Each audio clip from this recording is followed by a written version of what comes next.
A VPN, short for Virtual Private Network, is a privacy protection tool that is quickly becoming a must-have. But why do you need a VPN, and how does it work in the first place? A VPN helps your data travel through the internet safely, without big companies or cybercriminals being able to spy on your online activities. Also, a VPN swaps the real location of your device with a new one. This way, you can virtually travel to any country around the globe. So, who can benefit from a VPN? If you're worried about your online privacy, a VPN makes sure your identity and private information are not exposed when you go online. If digital security is your top priority, a VPN gives a nice additional layer of security. It encrypts your data so nobody could see what you send and receive. If you are a human rights activist whose freedom of speech is restricted, a VPN helps you to bypass censorship and speak to the world. Or, if you're on holiday in another country, with a VPN, you can bring your home entertainment anywhere you go. Here's a pro tip: check out Surfshark VPN. It has everything you need in a premium VPN, awesome speeds, and industry-leading protection that covers all of your devices. All you have to do is click connect. Secure your digital life and enjoy everything good that the internet has to offer with a VPN you can trust. Click link in the description and get 81% discount for your first order. Gathering your tools, download some good image editing software. While you can create pixel art with Paint, you're going to find it difficult.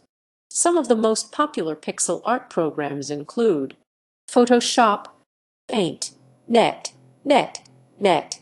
GIMP, Pixin, Sprite, Pixel Art, Get a drawing tablet. If you want to trace hand-drawn art or don't really like using the mouse to draw on the screen, you can use a tablet and stylus. Wacom is one of the most popular tablet manufacturers. Turn on grid view in your editing software. You'll want to enable grid mode in whichever software you choose.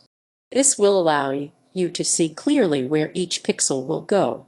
You can usually access the grid view from the View menu. Choose a single pixel pencil. Select the pencil tool in your editing software.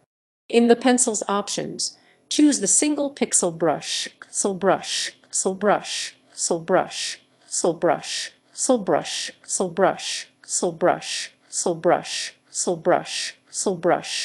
brush, brush, brush. This will allow you to draw in single pixels. Practicing the basics. Create a new image. Since you are going to be working on the pixel level, the image size doesn't need to be big.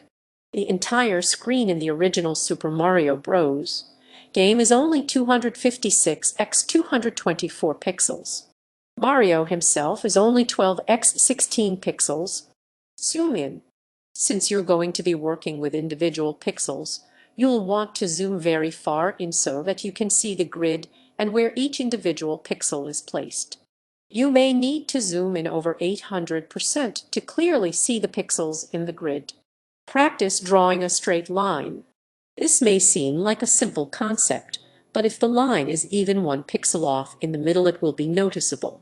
Practice drawing straight lines with your mouse or stylus so you don't have to switch to the line tool every time. Practice drawing curved lines. Curves should occur with regular breaks in the pixel line. For example, a good curve would start with a 6-pixel break, followed by a 3-pixel break, followed by a 2-pixel break, followed by 1-pixel breaks. The breaks would then reverse to make the other end of the curve. A bad curve would start with a 3-pixel break, followed by a 1-pixel break, followed by a 3-pixel break, or any other odd progression. Use the Erase tool to fix mistakes. Like the Pencil tool, you'll want to set the eraser to erase 1 pixel at a time. If the eraser is too large, it will be difficult to erase pixels with precision. Outlining your first sprite. Determine the sprite's use. The sprite's use. Will it be animated or static? You can put more detail into a static sprite, but you may want to keep an animated sprite simpler since you will need to redraw parts for the animation. If the sprite is to be used with other sprites, you'll want to maintain an artistic style that connects everything together. Find out if there are any limitations. If you are creating the sprite for a project, determine if there are any size or color limitations. This will be more important when you begin working on larger projects with lots of different sprites. Most modern systems don't really have any limitations on sprite size and color complexity. If you're developing a game specifically for an older system, you may run into more limitations. Sketch it out. Try to sketch out the basic concept of the sprite on a piece of paper. This will allow you to see how the sprite will look and make adjustments to the pose or other characteristics. You can use this sketch as the source of your tracing later if you have a tablet. Make the sketch detailed. Place all of the features that you want to include so that you can get a feel for how the sprite will look as a finished product. Create the outline in your editing program. Either use the sketched outline as a reference or trace the outline using your pad. You can either click and draw to create the outline or place each pixel individually. The choice is yours. When creating your first sprite, use solid black as your outline color. This will make it easy to distinguish. You can manually change the color of the outline later. Clean up the outline. Zoom in and start erasing extra pixels and fixing lines. The outline should only ever be 1 pixel thick unless you are keeping a thicker outline for the rest of the sprite. Use your pencil tool to insert pixels to help correct mistakes. Focus on the big details during the outlining process. You can go back and add the small touches later. Coloring your sprite. Brush up on basic color theory. Look at the color wheel to help determine which colors you should use. Colors across from each other on the wheel will be very distinct, while colors in close proximity will look good next to each other. Choose a set of colors that give your sprite a distinctive look without being too jarring. Avoid pastel colors if possible, unless the entire project uses that style. Just use a few colors. The more color you add, the more distracting your sprite will look. Take a look at some of the most iconic sprites and you'll find that they often only use a few colors. Mario, the classic Mario sprite uses only 3 colors that are all closely related. Sonic has more detail than the original Mario, but is still only composed of 4 colors with varying shades. Ryu, one of the classic fighting game sprites, Ryu uses large areas of simple colors, with slight shading for definition. Ryu has 5 basic colors with various shades. Apply your colors. Use the Fill tool to apply your color choices to your sprite. You're just applying base color at this point, so don't worry about how flat it looks. The Fill tool will replace all the pixels that match the pixel you clicked with your selected color until boundaries are reached. Applying shading. It may be easiest to shade with the light source coming from far away above the sprite, from either the slight right or slight left. Apply shading using a slightly darker shade of the base color. If the light source is coming from above, the shading should happen on the underside of the sprite. Shade any areas that wouldn't be hit by direct light. Just add a few layers of pixels above or below the outlines to add shading. You can decrease the lum value of your base color and slightly increase the hue value to get a good shading color. Never use gradients. They will look very fake and unprofessional. You can use dithering to mimic gradients, see below. Add some soft shadows. Pick a shade between the darkness of the shadow and the original base color. Use this shade to add another layer of shadow between the shading and the base color. This will give the effect of transitioning from dark to light. Apply a few highlights.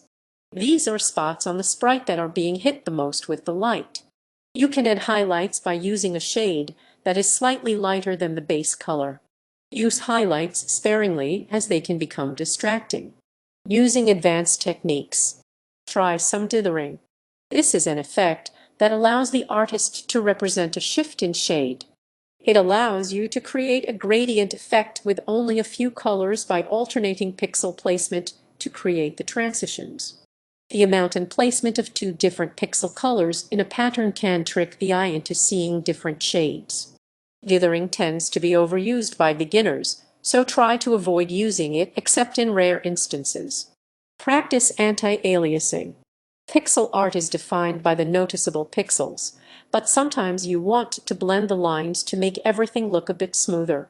Anti-aliasing is the technique that allows you to do this. Add intermediary colors to the kinks on a curve. Add one layer of intermediary colors around the outline of the curve that you want to soften. If it still looks too rough, add another layer of a lighter shade. If you want your sprite to look crisp on any color background, do not anti-alias the outer edge of the outline. Apply selective outlining.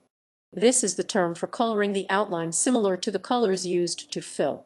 This will give the sprite a slightly less cartoony look, as the outline will be a little more natural. Try selective outlining bare skin while using traditional outlining on clothing. Use a shade darker than the base color of the section you are selective outlining. Use the light source to change the shade as you outline, giving the sprite a more natural look. This can be especially useful for skin and muscle tone. Traditional outlining is good if you need your sprite to stay distinctive on top of a busy background. Adding the finishing touches. Give the sprite a good look over. Take a step back and look at your sprite up to this point. Determine if anything looks off, and then go in to correct those inconsistencies or errors. Add details. After you've finished coloring and shading, you can add details such as writing, eyes, additional features, and anything else that could take your sprite to the next level. The attention to detail at the end is what separates amateur from professional pixel artists. See this guide for detail on animating a sprite sheet in GIMP. Creating unique and attractive animations for sprites is one way that master pixel artists separate themselves from amateurs. A good animation can breathe a ton of life into a sprite. Create a portfolio. If you want to take your pixel art skills into the video game development world, you'll want to have a solid portfolio to show off to prospective employers. Include several of your best sprites, as well as some animations if you have them. Include a variety of subjects, including characters, scenery, props, and more.